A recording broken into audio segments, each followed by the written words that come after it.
Ce matin, je vous propose de prolonger autour de la thématique Voyageurs sur la terre et la mer, des Huguenots au grand large. Une émission qui est enregistrée pendant cette assemblée avec les deux intervenants des conférences historiques sur place dans la bergerie du musée du désert.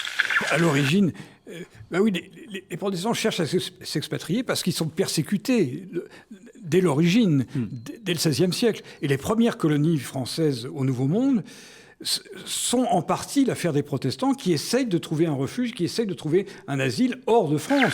Alors le protestantisme, je crois, se caractérise quand même par une grande ouverture d'esprit, curiosité déjà, j'allais dire aussi de curiosité dans la rencontre de l'autre, dans l'altérité.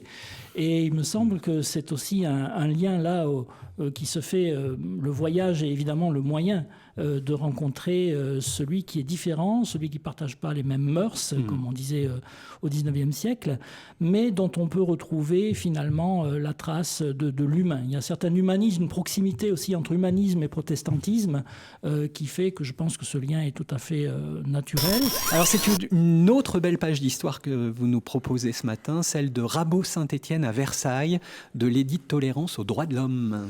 Jean-Paul Rabault est né en 1743 à Nîmes. À cette époque, c'est une ville unique en France. Les protestants y sont minoritaires, mais ils dirigent une activité économique très florissante dans le textile, la fameuse toile de Nîmes bleue, qui deviendra plus tard nos blue jeans.